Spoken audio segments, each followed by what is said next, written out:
تصوف کا مطلب صفائی، دل کو پاک رکھنا، ہر قسم کی آلائشوں سے، نفسانی خواہشات سے، نفسانی آرزوؤں سے اور تمناؤں سے دل کو خالی کر دینا، اس کا نام تصوف ہے۔ دل کو ہر قسم کی گندگی سے، جھوٹ، غیبت، چغلی، بہتان، حسد، کینہ، عداوت،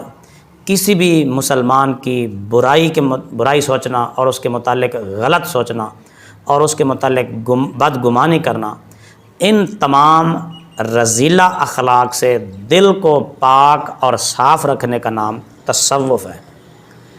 اللہ رب العزت کی ہر وقت اطاعت کرتے رہنا، اللہ کی ذات پر بھروسہ کرنا، اللہ کی ذات پر توکل کامل اور یقین کامل رکھنا، صرف اور صرف اللہ کی ذات سے امید رکھنا اور ساری مخلوق سے نا امید ہو جانا، اس کا نام تصوف ہے۔ اپنے دل کو غیر اللہ سے خالی کر کے صرف اور صرف ذات الہی کی طرف متوجہ رکھنا، یہ تصوف کہلاتا ہے۔ تصوف، اس کا معنی اپنے دل کو پاک رکھنا، حرام نہ کھانا،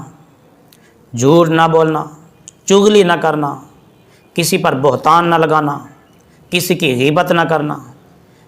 کسی پر کوئی الزام تراشی نہ کرنا، رشوت نہ لینا، سود نہ کھانا، ہر کسی کے ساتھ اچھے اخلاق سے پیش آنا اور بد اخلاقی سے بچنا، اس کا نام تصوف ہے۔ آسان لفظوں میں آپ اس کو یوں بھی سمجھ سکتے ہیں کہ ولایت کا دوسرا نام تصوف ہے۔ جس بندے کا دل پاک ہو، صاف ہو، کسی کے متعلق بدگمانی نہ ہو، کسی کے متعلق بری سوچ نہ ہو، کسی کے نقصان کا نہ سوچے، شرعیت مطہرہ کے مطابق زندگی گزارے، اللہ کی ذات پر بھروسہ اور توکل کامل اور یقین کامل رکھے، مخلوق سے کسی قسم کی کوئی امید نہ رکھے، جس کا دل ہر وقت ہر مسلمان کے لیے صاف ہے، پاک ہے، کسی بھی قسم کی آلودگی اس میں نہیں ہے، نفسانی خواہشات نہیں ہیں، دنیا کا کوئی لالچ اور حرص نہیں ہے، تو ایسے آدمی کو صوفی کہتے ہیں، اور دوسرے لفظوں میں ایسے آدمی کو ولی کہتے ہیں۔ جس طرح انسان اپنے زہر کو سجاتا ہے، زہر کی دیکھ بھال کرتا ہے، زہر کا علاج معالجہ کرتا ہے، اگر زخم ہو جائے، بخار ہو جائے، چوٹ لگ جائے، اس کے علاج کی ضرورت پڑتی ہے۔ اگر علاج نہ کرے تو وہ زخم بڑھتا جائے گا، جسم زخمی ہو جائے گا، ناکارہ ہو جائے گا اور کام کرنے سے رہ جائے گا۔ تو جس طرح ظاہری جسم کو سجانا، سنوارنا، اس کی دیکھ بھال، اس کی غذا، اس کی خوراک کی ضرورت ہوتی ہے، تو اسی طرح جو انسان کا باطن ہے، جو دل ہے، اس کی بھی ضرورت ہوتی ہے، اور دل کی بھی غذا ہوتی ہے۔ اور دل کی غذا کیا ہے؟ دل کی غذا کھانا پینا نہیں ہے، پانی روٹی نہیں ہے، دل کی غذا ذکر الہی ہے، دل کی غذا فکر الہی ہے، دل کی غذا آخرت کی فکر ہے، دل کی غذا شریعت مطہرہ کے مطابق زندگی گزارنا ہے۔ دل کی غذا حرام کاریوں سے، بدکاریوں سے، آلائشوں سے، نفسانی خواہشات سے، نفسانی لذتوں سے، جھوٹ سے، غیبت سے، چغلی سے، بہتان سے، ان چیزوں سے دل کو بچانا، یہ دل کی غذا ہے۔ اگر دل ناکارہ ہو جائے، خراب ہو جائے، تو پھر پورا جسم خراب ہو جاتا ہے۔ حدیث پاک میں ہے کہ رسول کریم صلی اللہ علیہ وآلہ وسلم نے فرمایا کہ جب بندہ گناہ کرتا ہے تو اس کے دل پر ایک سیاہ نقطہ لگ جاتا ہے، اگر وہ فوری توبہ کر لے تو وہ نقطہ مٹ جاتا ہے، اگر توبہ نہ کرے تو وہ سیاہ نقطہ دل پر پھیلتا جاتا ہے حتیٰ کہ پورا دل وہ سیاہ ہو جاتا ہے اور پورا دل جو ہے وہ خراب ہو جاتا ہے۔ جب دل خراب ہو جاتا ہے تو پھر انسان کی نظر خراب ہو جاتی ہے، انسان پھر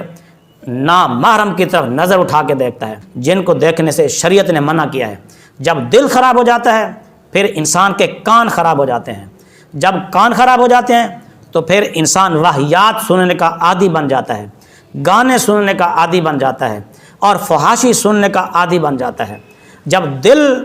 پاک ہو تو پھر کانوں سے وہ پاک ہی سننا پسند کرے گا، دل پاک ہوگا آنکھوں سے پاک ہی دیکھنا پسند کرے گا، اگر دل پاک ہوگا پھر زبان سے پاک ہی بولنا پسند کرے گا۔ دل جب خراب ہوتا ہے تو زبان خراب ہو جاتی ہے، دل کی خواہشات زبان پر آتی ہیں، زبان سے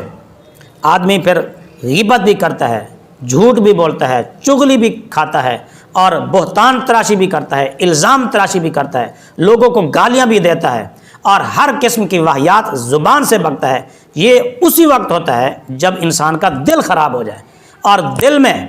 حسد پیدا ہوتا ہے، بغض، اناد، کینہ، دشمنی، عداوت، یہ دل کی بیماریاں ہیں، اور جب یہ دل کے اندر یہ بیماریاں سرایت کر جاتی ہیں تو پھر انسان کے دل میں جس کے متعلق عداوت ہوگی، کینہ ہوگا، بغض ہوگا، حسد ہوگا، اس کی برائی بھی کرے گا، اس پر بہتان بھی لگائے گا، اور اس کو برا بھلا بھی کہے گا، اس کے بارے میں برا سوچے گا بھی صحیح، اور اس پر الزام تراشی بھی کرے گا۔ تو اس لیے سب سے پہلے ہمیں دل کا علاج کرنا چاہیے۔ اگر ہمارا دل ٹھیک ہو گیا تو ظاہر خود بخود ٹھیک ہو جائے گا، اگر ہمارا دل پاک ہو گیا تو ہمارا ظاہر خود بخود پاک ہو جائے گا، اگر ہمارا دل پاک ہو گیا ہماری آنکھیں بھی پاک ہو جائیں گی، ہمارے کان بھی پاک ہو جائیں گے، ہماری زبان بھی پاک ہوگی، تمام اعضاء پاک ہو جائیں گے۔ ان کا پاک ہونا دل کے پاک ہونے پر منحصر ہے۔ اب دل پاک کیسے ہوگا؟ دل کو ہم حسد سے، کینے سے، عداوت سے، بغض سے، کسی کے نقصان کے بارے میں سوچنے سے، اور کسی پر بہتان تراشی کرنے سے جب ہم اپنے دل کو بچائیں گے تو دل پاک ہو جائے گا۔ جب دل پاک ہوگا پھر سوچ بھی پاک ہوگی، جب ہماری سوچ اور فکر پاک ہوگی تو زبان سے کلمہ بھی پاک نکلیں گے۔ تو اس لیے ہمیں چاہیے کہ اپنے ظاہر کے ساتھ ساتھ اپنے باطن کو بھی سنواریں۔ انشاءاللہ ہم آپ کو اس موضوع پر گاہے بگاہے معلومات دیتے رہیں گے، اور یہ درس انشاءاللہ چلتا رہے گا۔ آپ ہمارے ساتھ رہیے گا، ہم آپ کو بتائیں گے کہ دل کے اندر حسد، بغض، کینہ، عداوت یہ کیسے پیدا ہوتا ہے، اور پھر اس کا علاج کیا ہے۔ حسد، بغض، کینے، عداوت، دشمنی کے اسباب کیا ہوتے ہیں، اور پھر ان کی روک تھام کے ذرائع کیا ہیں۔ آپ ہمارے ساتھ رہیے گا، انشاءاللہ ظاہر کے ساتھ ساتھ ہم باطنی طور پر بھی اپنی بھی اور دوسروں کو بھی اصلاح کرنے کی کوشش کریں گے۔